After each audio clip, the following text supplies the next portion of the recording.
प्रभु यीशु मसीह के महान नाम से इस नए दिन के लिए मैं प्रभु का धन्यवाद देता हूं। आज आप लोगों के लिए उत्साहित करने वाला वचन जो दानियल की पत्री उसके 6वें अध्याय और उसके 21वें पद में, दानियल की पत्री उसके 36 अध्याय और 21वें पद में, तब दानियल ने राजा से कहा, हे राजा, तू युग युग जीविता रहे। इस अध्याय को हम ऊंचे लेवल के विश्वास की बातों के ऊपर हम कई बार प्रचार कर चुके होंगे कि परमेश्वर अपने लोगों को किस प्रकार से बचाता है।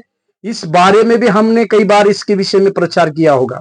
या हमारा परमेश्वर कौन है, तो सिंह को, उस शेर के मुंह को बंद करने वाला परमेश्वर है कह के भी हमने कई बार इस बातों को देखा होगा।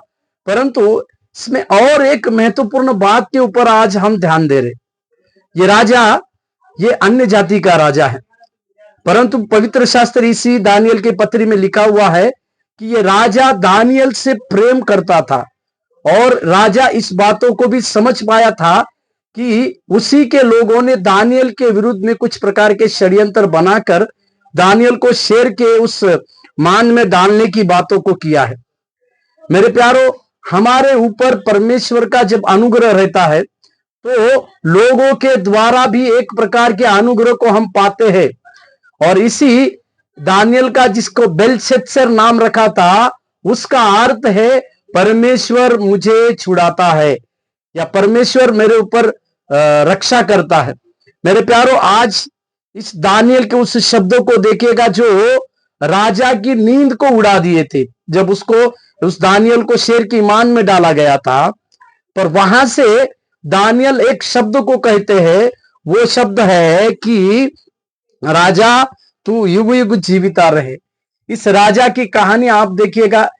उस रात में उसने किसी भी प्रकार के ऐश आराम की चीज को, जब दानियल को उस शेर की मान में डाला गया था तब नहीं लिया।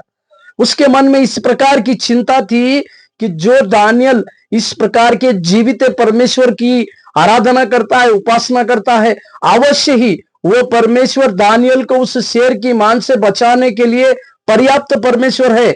इस प्रकार का विश्वास इस राजा के ऊपर था और इसी के चलते राजा को भी राजा को दानियल इस प्रकार के अभिवचन, आशीष के अभिवचन देता है। वो ये है, युग युग तू जीविता रहे।